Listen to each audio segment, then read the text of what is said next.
Hello mga kananay, welcome to my vlog. Another day, another vlog. So ayan na nga guys, uwi na naman tayo galing trabaho at magluluto. Nandito na naman tayo sa ating kusina. Kung nakita nyo guys, yung lulutuin ko is pakbet.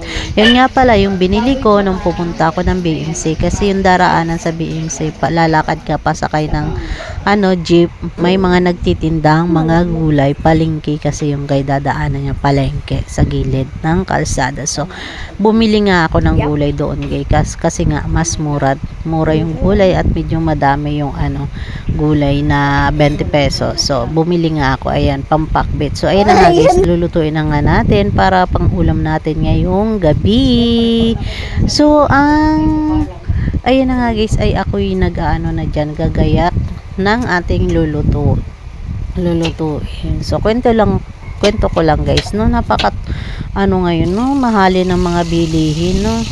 So kahit sa shop na binabantayan ko, ganun pa rin naman yung presyo namin, kaso talagang matumal. Halos ilang araw na kami walang benta. So matumal talaga, napakahirap ng buhay ngayon, taas ng bilihin.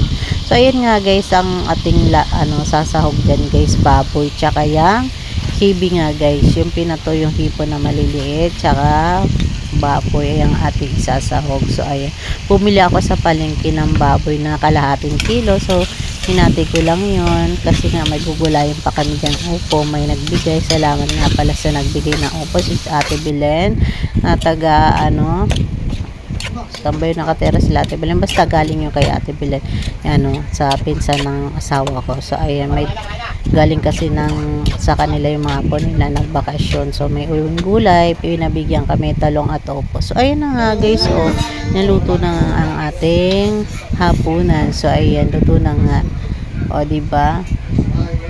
Ang taga videographer ko nga pala dyan, si Colette. So ayun na guys, pinasok ko na yung aming ulam guys, kasi nga sa labas pa rin kami nagluluto, kasi nga imbis na yung ibili namin ng gas, bili na lang ng pagkain. So ayun na nga guys, diba, charan, pagpasensyahan nyo na yung aming lababo, hindi ko pa napupunasan kasi nga yung pusa namin lagi umaapak dyan. Kita nyo naman may magabakat-bakat pa ng apak ng pusa, hindi ko pa naman nasuso. Ayan, tara tayo kumain na nga tayo guys. Ayan na yung aming ulam at gabi, sabay-sabay kumain. Hindi ko na kinunan yung mga mukha ng anak ko kasi ayaw na. So ayun, pagkatapos kong kumain, binili ko nga pala yan guys, makapuno sa palengke. So kasi yan yung hinihingi ni Kulit, bilang ko daw siya yan kasi nakikita sa TikTok.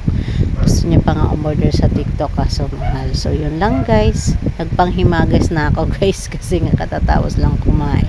So tinikman ko siya, masarap siya guys. So ayan lang guys ang aming video for today. Bye!